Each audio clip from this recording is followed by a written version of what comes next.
If Alice and Barbara could come to the front now, we'll have a Q&A session. So if anybody would like to pick up any of the issues that have been raised already by the speakers or ask questions on any specific points or general observations, now's your opportunity. We'll then break for lunch after that.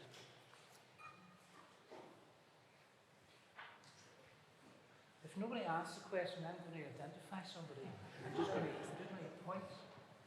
No, I think, Alice, one of the things that came to my mind when you were talking was in the early 60s in Britain, there was a retailer of household appliances. I can't remember his name, but he was very famous, and then he went bust. But his slogan, which was then repeated, and I think films were made on the basis of it, was every home should have one. And it was about washing machines. I think it was yes, washing machines. This is ringing bells. Yeah. I've got to say, slightly, but only slightly before my time. Okay. Yeah. Well, I'm that old. Not as far a time. But I do remember. What strikes me about Yes. that was the early 60s, and it was after austerity in the post-war period and the development of rampant consumerism, or the beginnings of rampant consumerism. And it's just a question of how Warhol emerged in that same period in the post-illustrator role. Yes. If you would maybe talk a bit about that. Yes. Absolutely, he emerged in parallel with the nascent consumer society. And in fact, if we're looking at branding and the rise of brands, I think the word or the concept of a brand manager was, we're talking about Warhol in the 50s and the 60s, was only created, the first brand manager was created in 1931 by Procter & Gamble, so makers of all those household goods and washing up liquids that go into, washing up powders in those days that go into those machines. And they created brands and a brand manager because with that new post-austerity consumer wealth, basically they were all selling goods that were pretty much identical, and they needed to differentiate themselves, hence the rise of the bright packaging to stand out on the supermarket shelf that I think Warhol really picked up on. Obviously, we see it with the Brillo boxes, and the whole of pop art picked up on.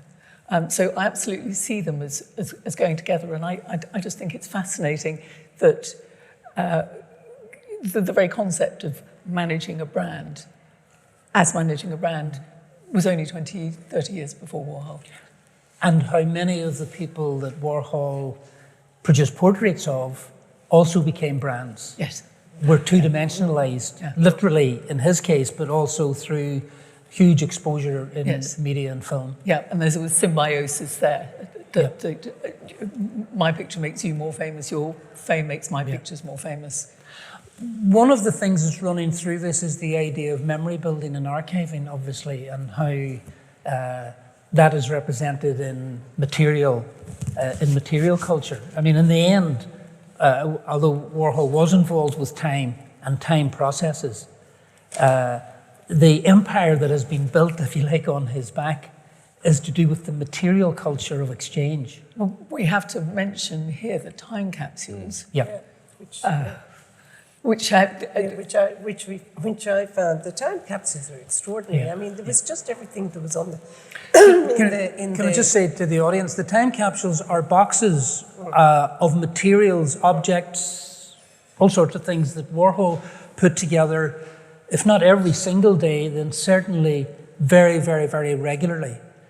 And it corresponds to the Bacon archive, which at first glance looks like chaos, but is simply another way of archiving. Yeah. And if I understand the history right, that Bacon knew where every image was in that chaos, so-called chaos.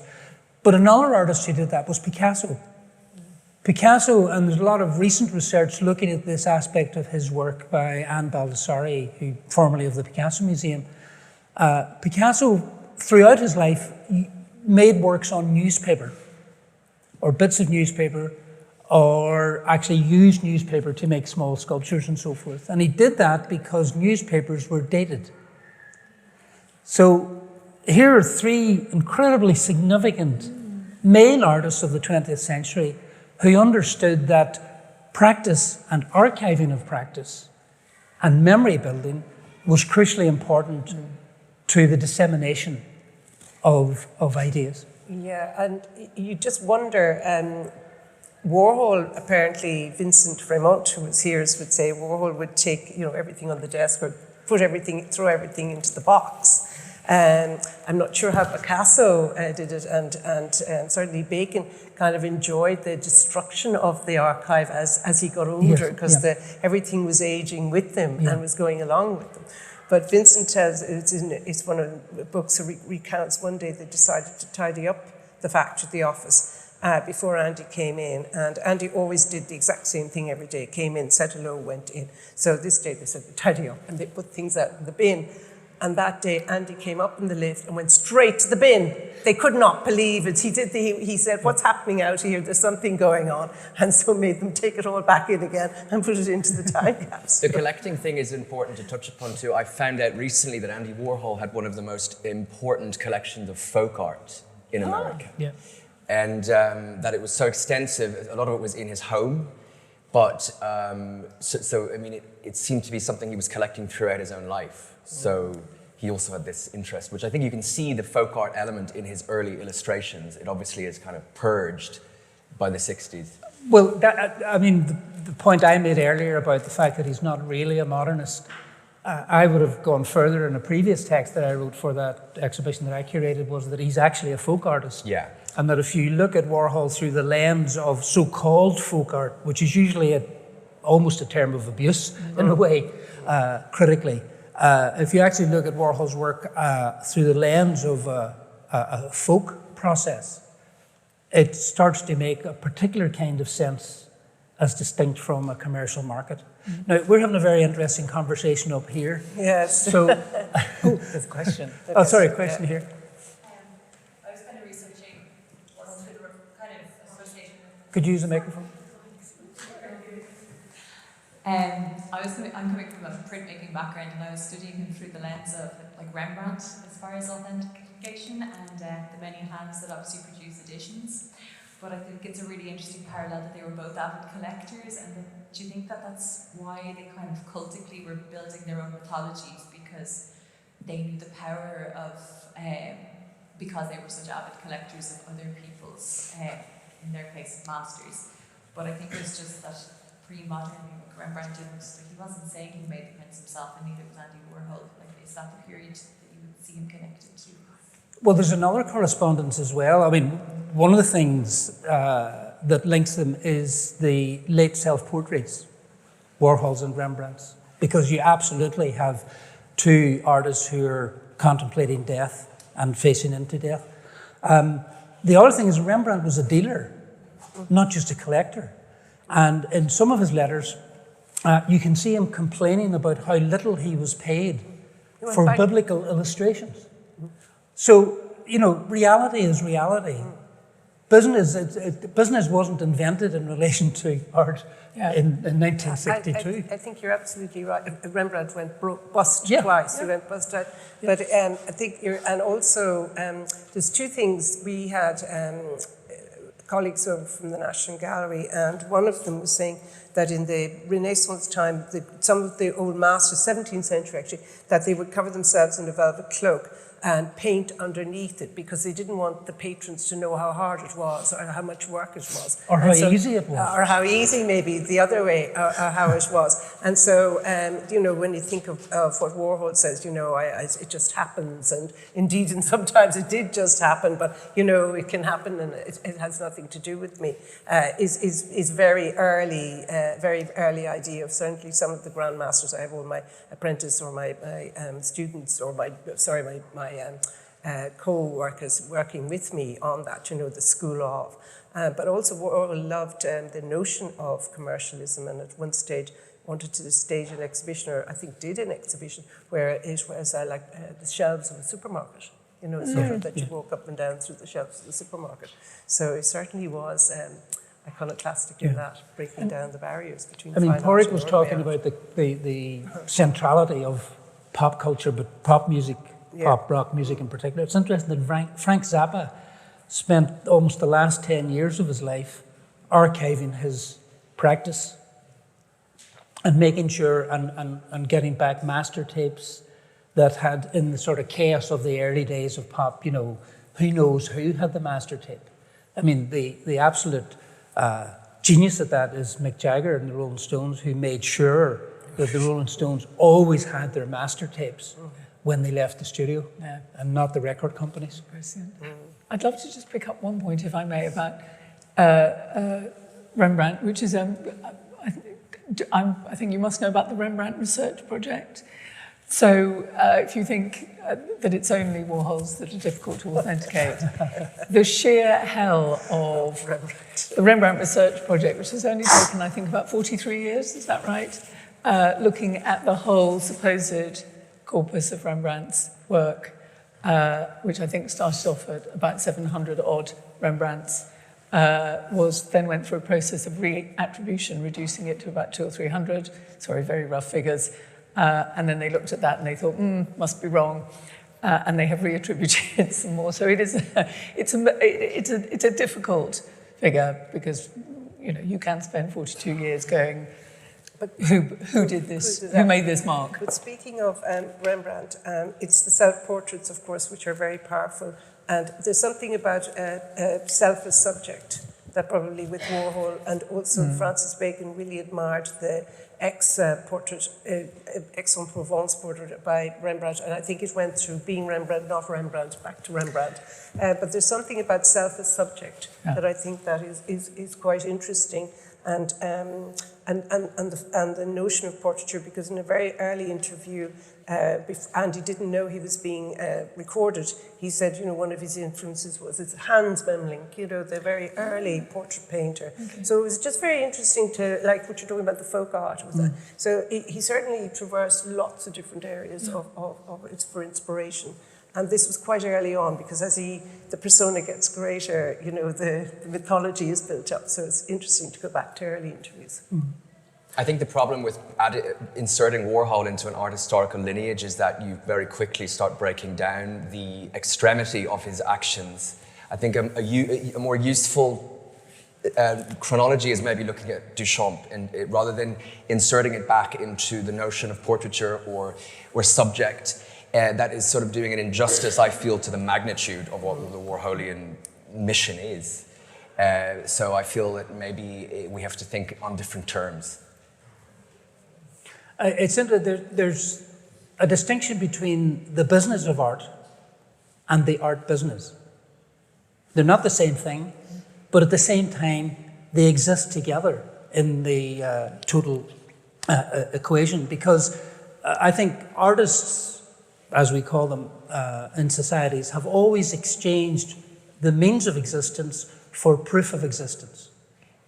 And just as those handprints were put on cave walls using burnt umber or blowing paint against the handprint and so forth, as I am here, I was here, I am here when it was being made, proof of existence.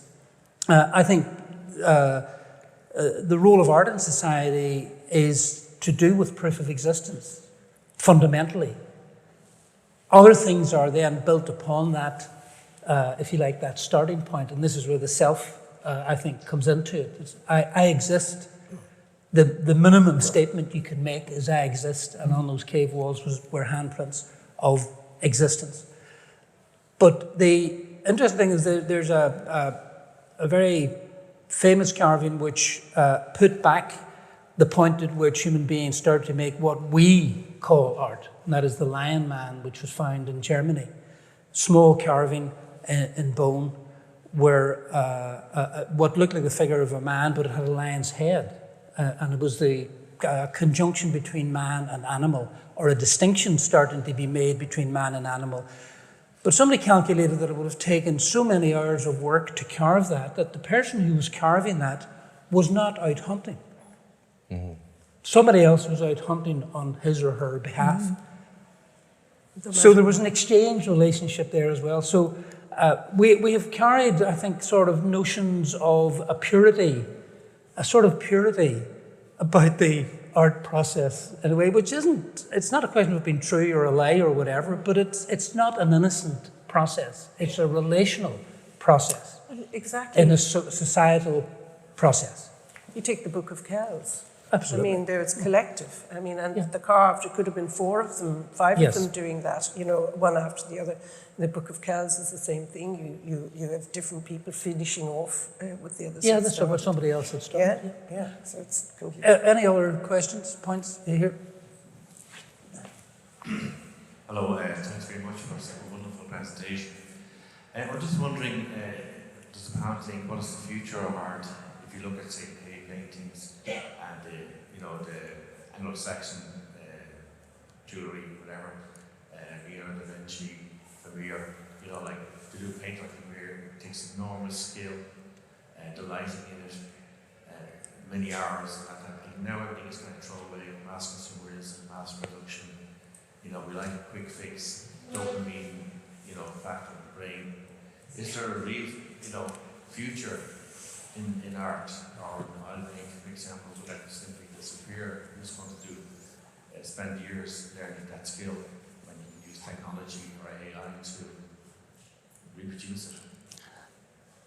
Well, I would say I'm not worried about the future of art because I think art will take whatever form it needs to take to meet the human needs that art addresses. It's a necessity. Quick fix, we can get a stand of that kind of X factor type of expectation. Will art have a future? No, but your suggestion is that is somehow less than oil painting. I mean, the one material reference you made there was to oil painting, as if it is the absolute core. I remember when I worked at NCAD at one point, there was a debate about the life room and the difficulty of getting models for the life room. And I suggested at a meeting that maybe we didn't need a life room. I was practically run out of the building, if not tarred and feathered. Because built into that is a very particular set of assumptions about art, the purpose of art, the nature of art, the making of art, and with that come presumptions about it's oil painting on canvas. It's those associations they're loaded and they are choices, and we will make new choices. Yeah. To be fair, like art is between the artist and the beholder, the one who sees it. I mean, I find most oil paintings very boring, to be honest. But I'm just wondering, does the commercialization and the modern world, we want a quick fix, we want a quick result, will that kind of limit our... But I think the points we've been making is that commercialization has always been involved in the art process. I don't know what the quick fix is. I mean, even Andy worked really, really hard, no matter what you say about whether it was Jared Malanga or whoever. I mean, to make those silkscreen prints with the blue eyeshadow, the red lips, the thing, is enormous amount of work in it, and there's enormous amount of thinking behind it. That's an example of a duo in one way. It probably was the two of them working together.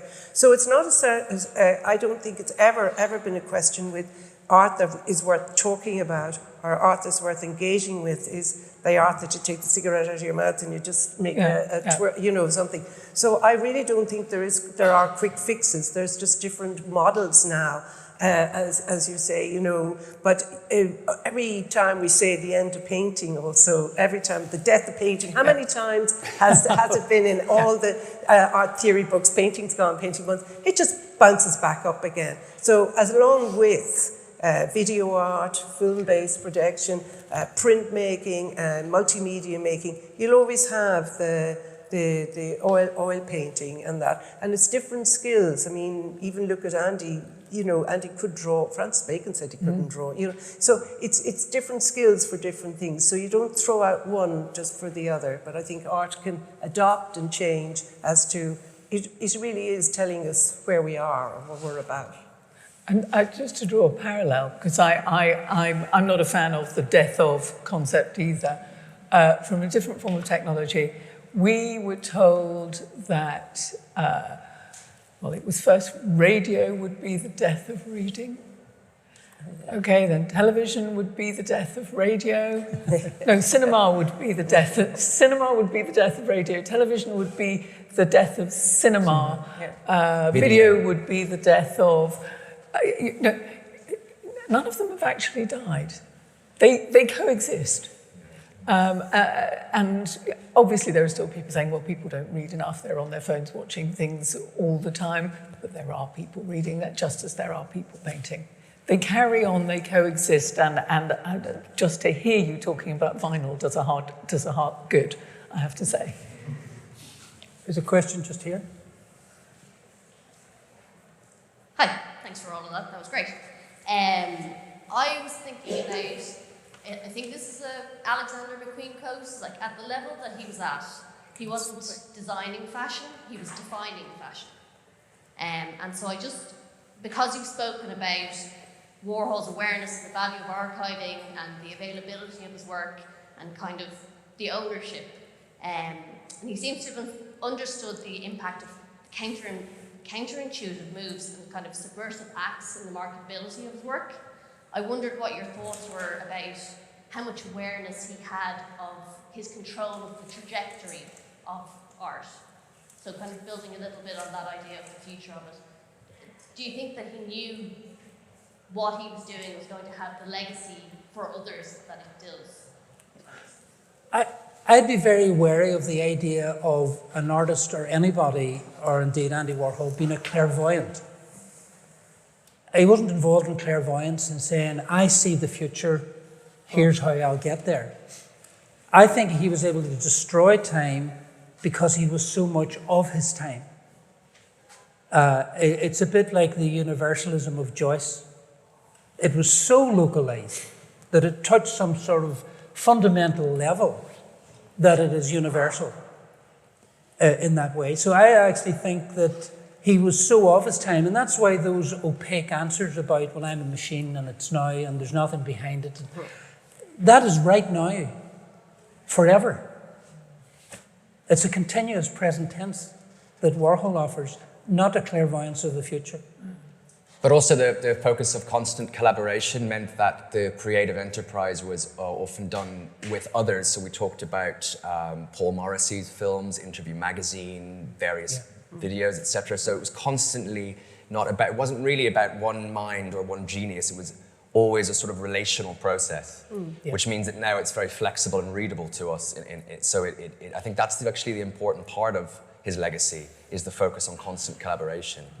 I think the Thomas Crow reference to his total practice, rather than it being stacked hierarchically in terms of value, that we should consider it as a field of activity, relational field of activities, where Interview Magazine was just as important as a strategy as screen printing and so forth. And take television. I mean, he was probably one of the first to harness television, understanding television, and understanding that television, you can get one of those in everybody's house. I can talk to the whole country. Every home should have it. That wasn't, he didn't really want, he wasn't selling the television, but he was selling the programs on the television, and he wanted to be there right at that. So he really embraced everything that was happening, and if you can cast back to those times in the 60s, such exciting developments in technology, new TV, the handheld video camera that helped with making outer and inner space, all these things were happening, and boy was he there. He really wanted to be part of it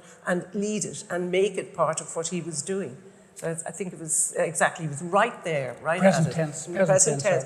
And that was what I think that Francis Bacon really liked. He had no time for all these artists that were going to pay homage to him. All he wanted to do was find, and he said, the new vision.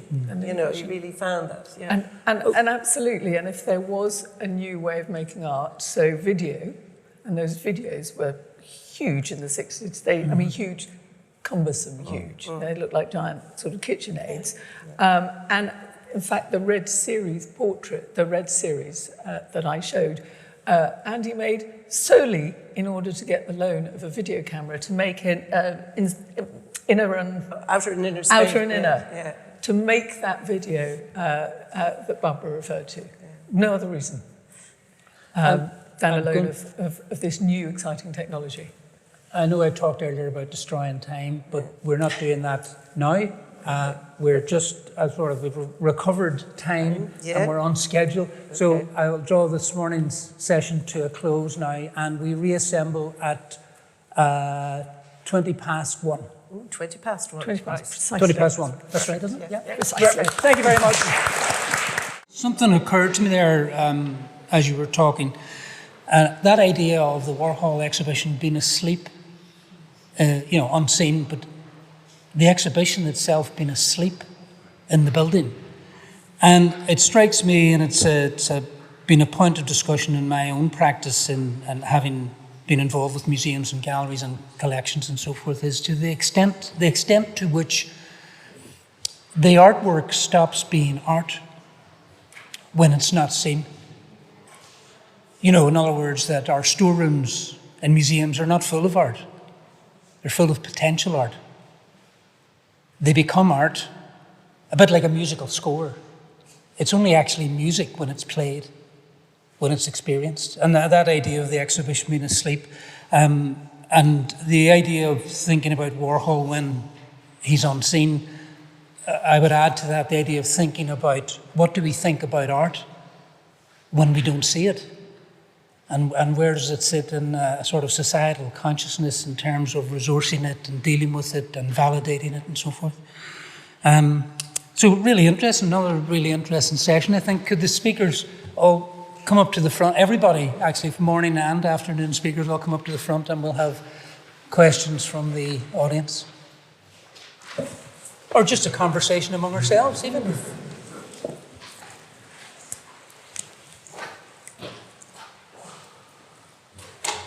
Okay, anybody want to pick up any of the ideas that we've gone through, or questions about those, or things that were said? Is everybody mic'd? Is that Just for a minute. It's chilly. That COVID, it's just a bit of a ban, but it was a very, very, very strange time. We had an exhibition on here, Worlds Without End, and it was the same thing. Was it an exhibition if nobody could see it? Yeah. It was a collective exhibition we did with New York, and it was the same thing that you're talking about, Yeah. But it was also at that time when Michael Dempsey and I were discussing the Warhol, and suddenly then COVID came. And honestly, it was like looking out at the sea with no lights, because you went, what's going to happen after this? Do we do things like this again?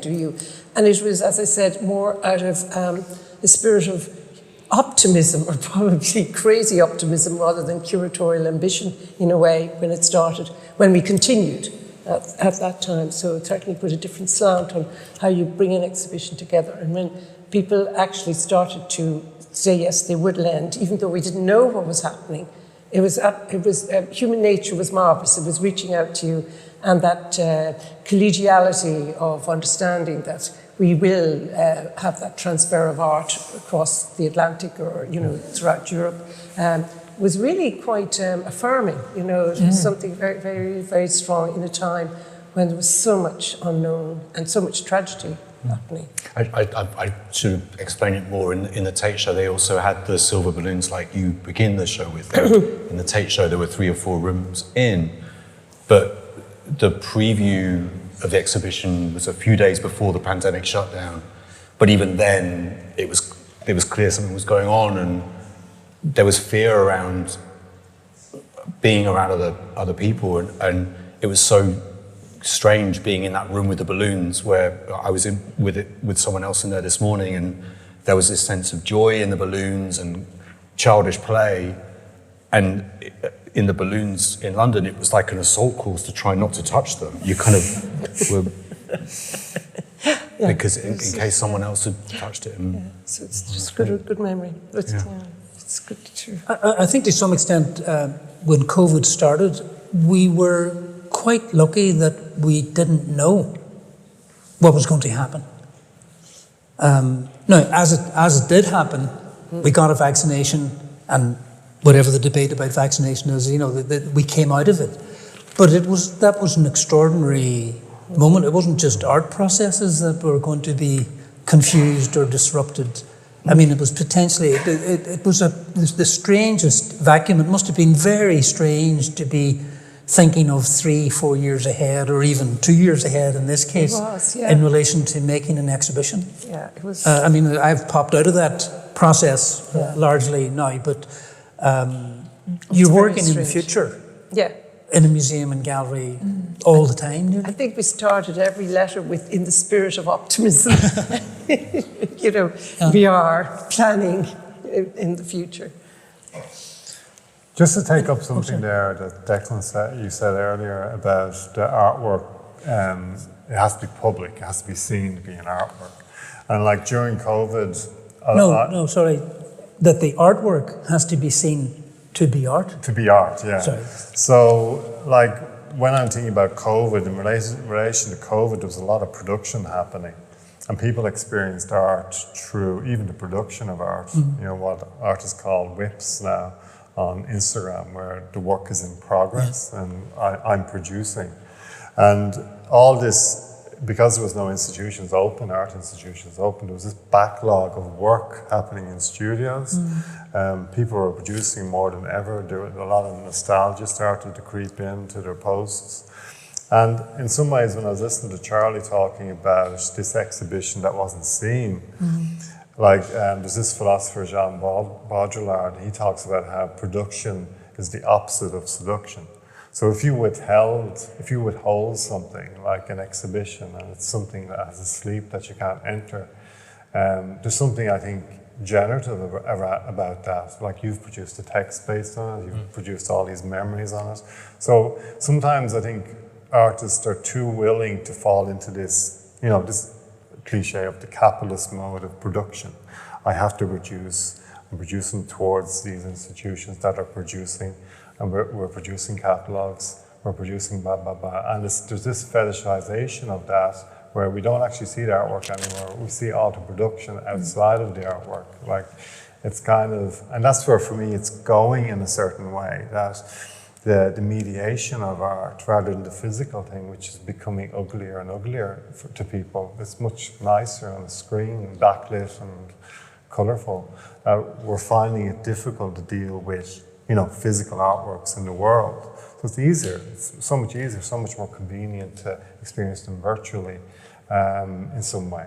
So it's just an observation, but like maybe withholding is kind of a good thing, that we have to, here's another show, here's another Warhol show.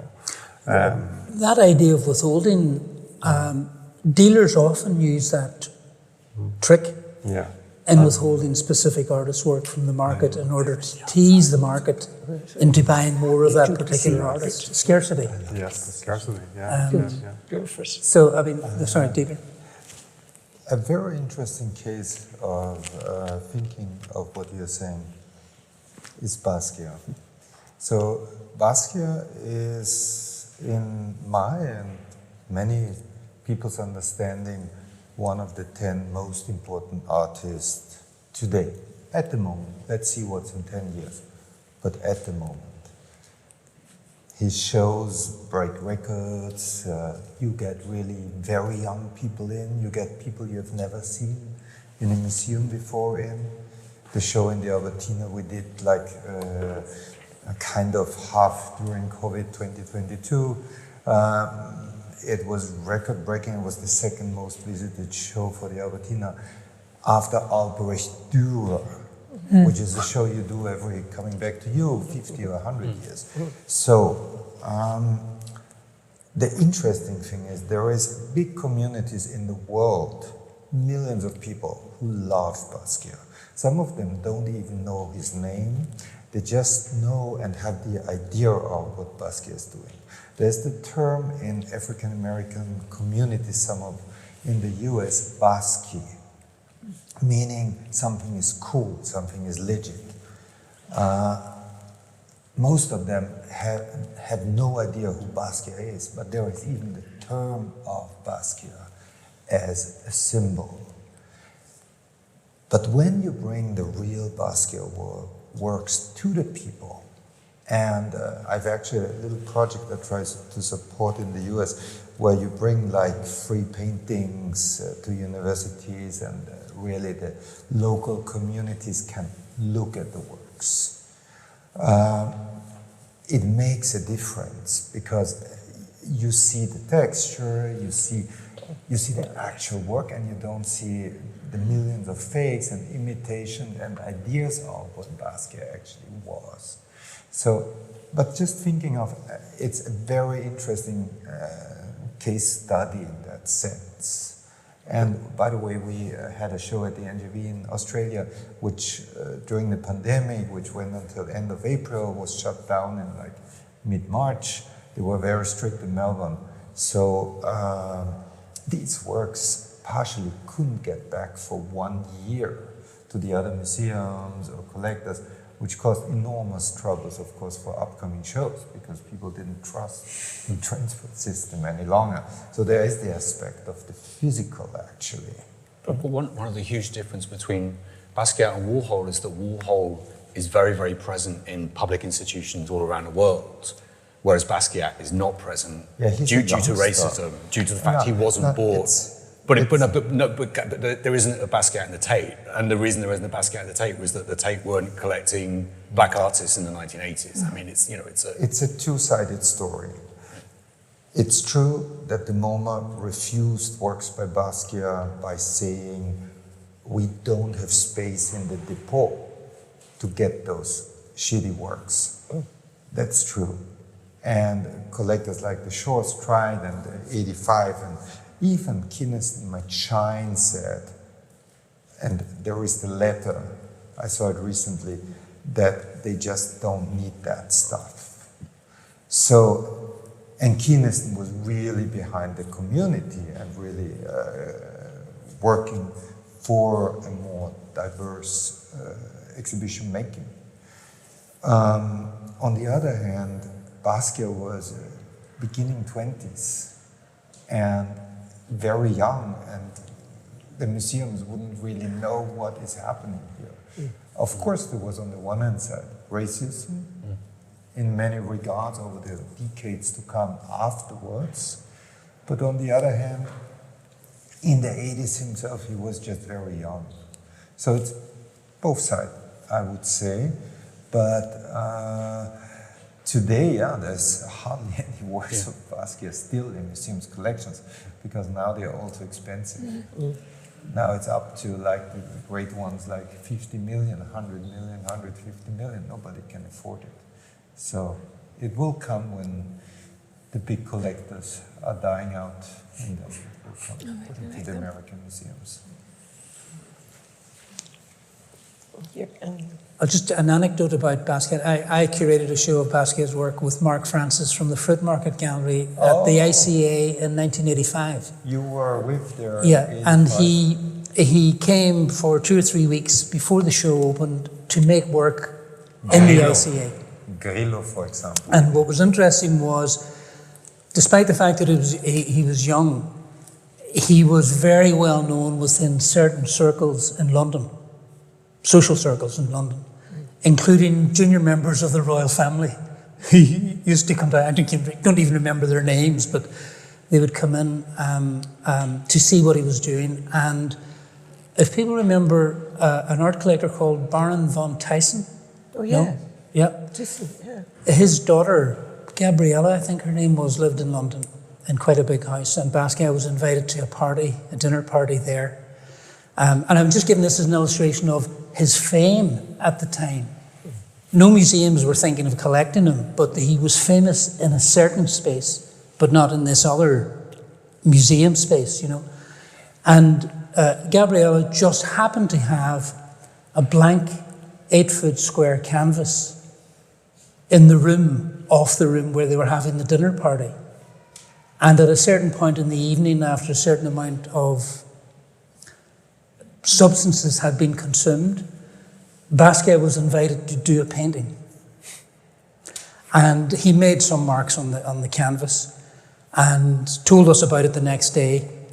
And then 2 days later, Gabriella, using a Momart transport van, very expensive art transport company, brought the canvas down to the ICA for Basquiat to finish.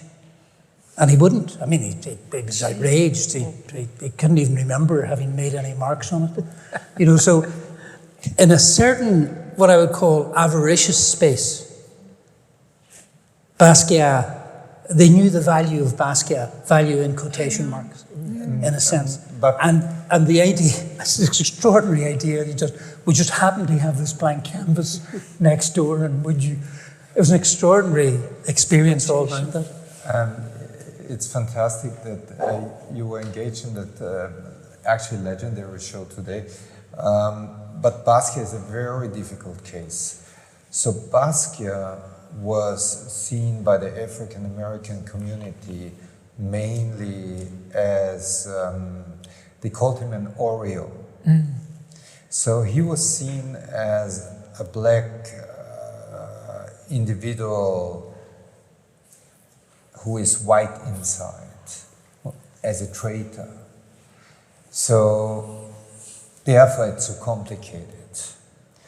That's another side which I didn't take out before, but he wouldn't want to go, he never politicized through the megaphone.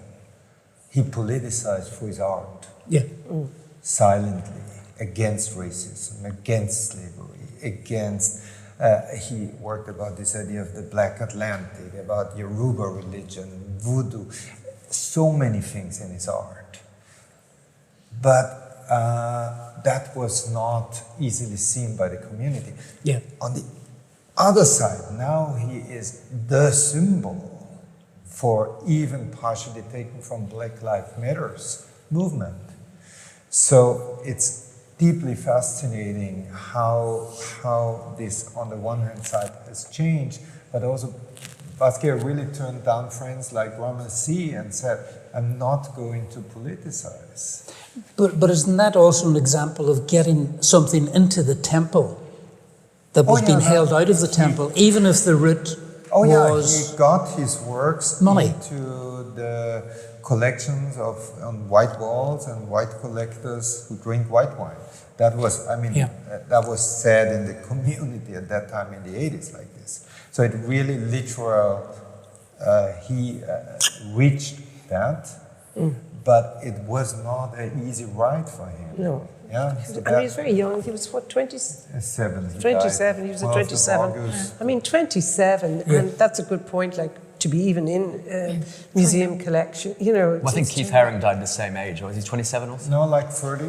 30. He died, 1990. He was older. 1990. Yeah, so 27 is really Isn't young. 27 supposed to be the age when rock stars die? Yeah. Yes. Yeah, that's the... Jimi Hendrix. Yeah, they'd say Yeah, the 27 Morrison. Club. Jim Morrison. Jim Morrison. Janis Joplin. Janis Joplin, Amy Winehouse. Yeah. Do you want to keep going?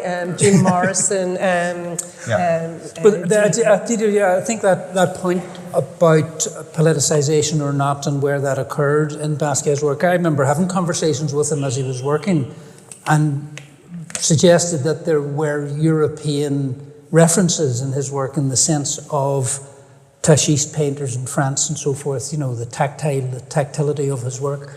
And he stepped back and he said, well, for him, European meant white.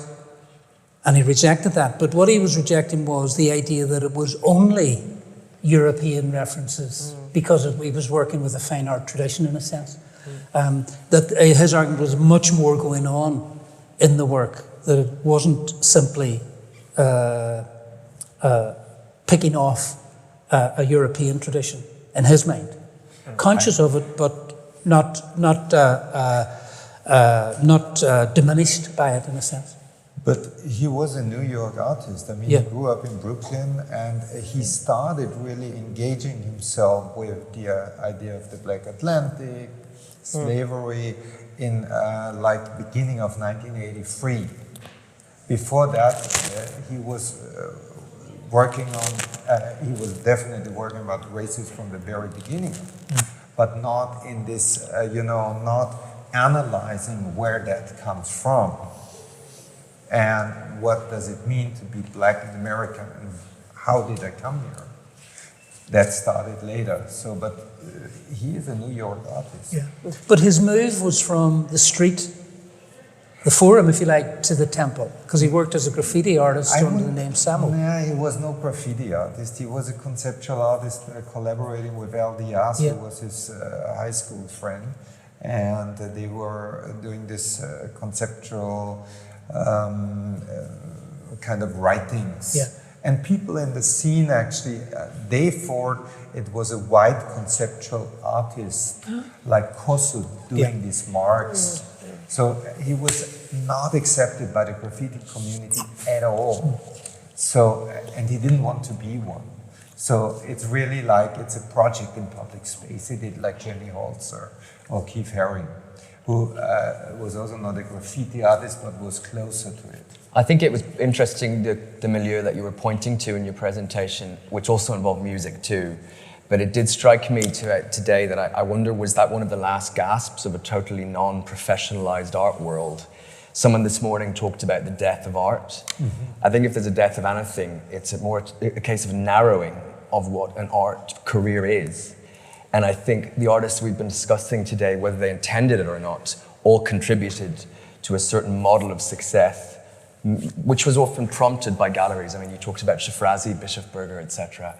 So I think that kind of put in place this quite a kind of enterprising neoliberal model that then fossilized into the arc of what a career is supposed to look like. So I think it's kind of ironic that many of the people we now consider kind of radicals or pioneers did contribute to something which in the end has possibly been quite destructive. Yeah, that's an irony, because they actually broke the rules, but and would not accept what the dealers or anybody would impose on them, auction houses, etc. But it's the role model. The market will always try to absorb what threatens it. Exactly, or Always. they'll expand themselves to encompass it. It's capitalism. Yeah. And, you know, I mean, Facebook or Meta became Meta by buying out companies that challenged whatever stage of its development it was at. It was mergers and takeovers. It wasn't actually creative development within the parent company. That's a classic, and that goes right back to 19th century capitalism in America and the robber barons. But that was the Faustian pact. They created monopolies through the accumulation of smaller companies that had done the work, done the real work. And this other layer is what came along then. And the market is brilliant at doing that, at absorbing what might threaten it. That even got the model then for companies, startups to create in the digital world, to create a company that gets bored from a larger one and make money out of that. So yeah, two-way street. Anyway, very interesting conversation at the front of the speech. Sorry. Any questions or comments? My question is okay. So the question would be, Basquiat is very often mentioned in collaboration with Andy Warhol, or because of Andy Warhol's introduction to the art world. So what is your vision like? Is he an independent phenomenon more, even considering that like Basquiat is scarce, Warhol can be replicated, Basquiat is not represented in museums, and is it a good thing or bad thing? And my personal observation would be also, based on the discussion, that we can think that Warhol is still out there because he gives life to another like artist phenomenon. In this way, we consider that Basquiat was presented by Warhol in a way, even if he was self-created, of course. Would you agree with that or not? Thank you. Thank you for the question. Basquiat, when Basquiat formally was introduced to Warhol, that was November 1982. He had already been shown in the document before in 1982. He had already had like Bruno Bischofberger as his dealer. Before, he had this very powerful gallery of Anina Noisei, who showed really like the newest trends in New York at that time. So, meaning Basquiat had already, first of all, established his 100% his style, his ideas.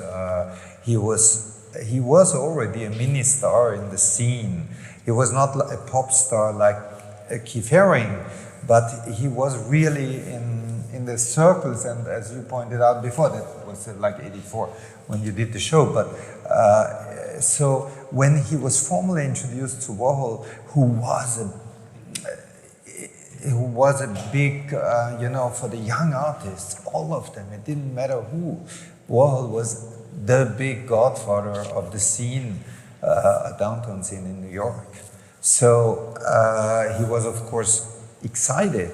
He made a portrait in two, he kind of ran back to the studio after this Polaroid session and painted a double portrait, Dos Cabezas, which we also showed in Paris last year. But his art was totally formulated.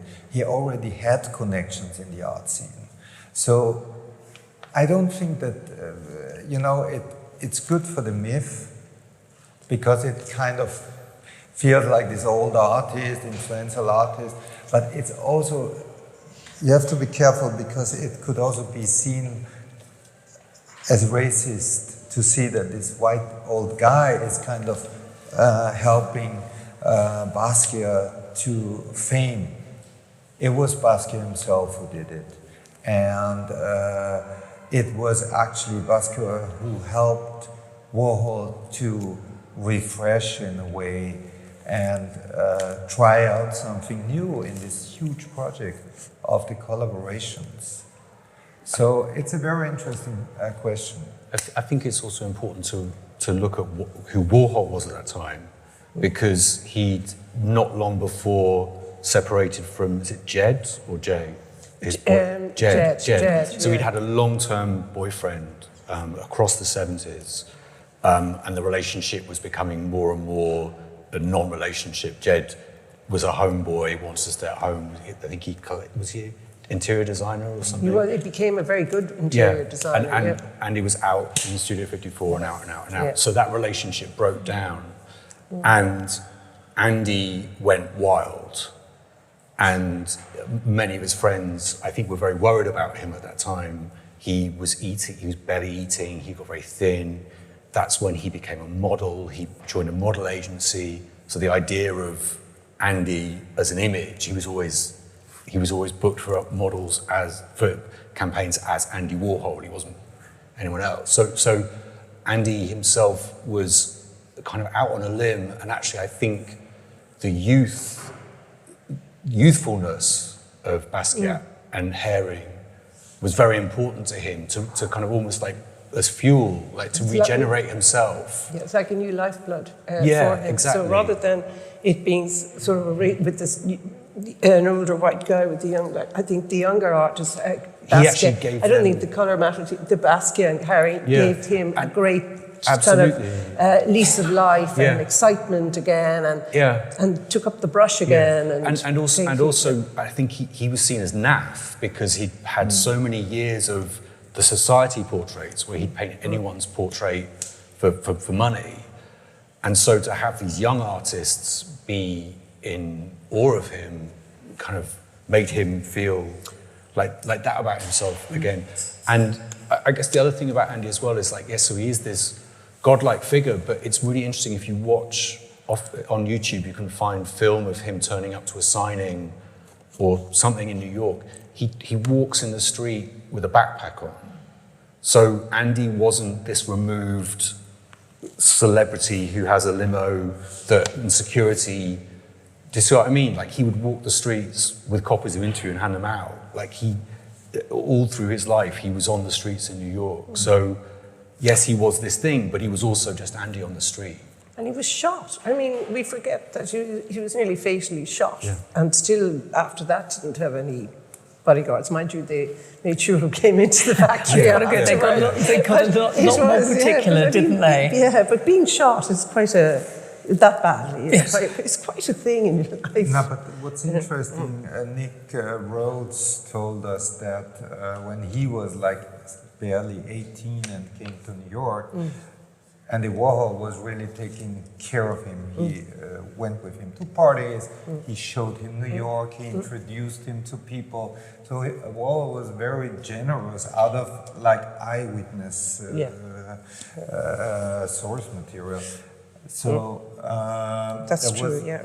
And he was just what Nick said, he just knew every single opening and every single event, and he was like the 3 parties a night. Yeah, it was the schedule of the scene also, and I mean the connector.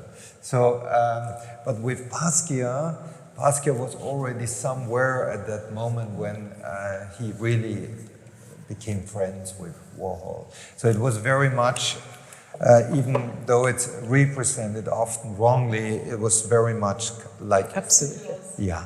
I think it was, yeah. Just to say that. Any other inputs from the audience?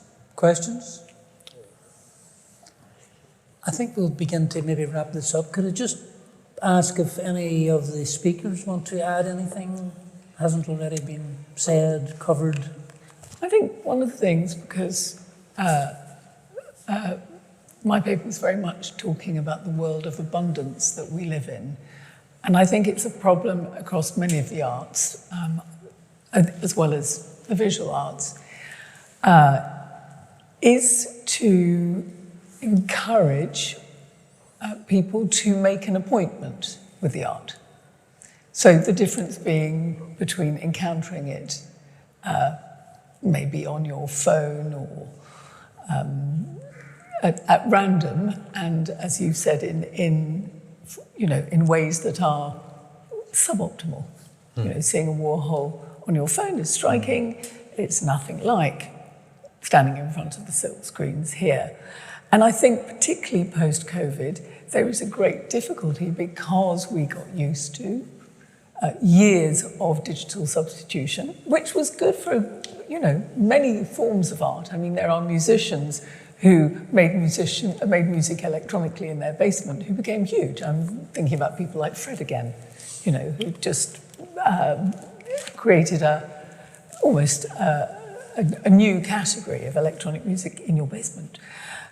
So I think in a way it's incumbent on us to find attractive and ingenious ways to encourage people to come and make an appointment with the art, like these good people here. So that would be my thought. Just to add to that, I think the screen was fantastic for us all. I mean, could you imagine a lockdown with no screens, internet, communication? But when you come out of that, and certainly no matter how much you know about an artwork or the size of it or something, and certainly there were some works like when the Mao came, the big Mao that's done, I mean, you go, wow. I mean, you've seen it in pictures, you've seen it, but there's nothing, I suppose, like the real thing. As Andy would say, a Coke is a Coke is a Coke, but it's the real thing. We've had a wonderful support from you all, both all of you here today. We've had over 100,000 visitors in the last 3 months, and it's climbing. We're finishing up next week. And people have been marvellous, and they've come from all over Ireland and also all over the world, with people flying in from Scandinavia, throughout Europe, and from the States. So we're delighted with them all and thank them all for their support because, as you said, Charlie, when it's gone, it's gone. Yeah. And we'll be I know you've been doing reading classes, James, but we will be sorry to see it go. We've got very fond of him through all of this and through that idea there's something palpable behind all of that. On that very positive note, can I... sorry. Sorry. I really wish I had a fantastic question for you all, and I don't. I just want to thank you all for your work today and making us and helping us explore Warhol and Basquiat and Bacon through different lenses. I absolutely adored it today. I flew in, especially for this today, with my husband and my daughter somewhere in Dublin. And I just loved this so much, and thank you so much for not just today, but your constant work and your efforts and presenting and everything that you do. So thank you so much. I really, really loved today. Thank you. Very good. Thank you. Thank you.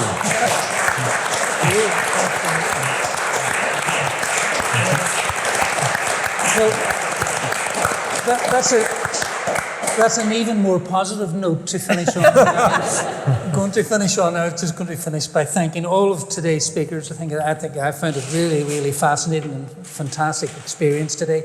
But especially thank you all for coming and attending right through to the finish right now. Thank you very much.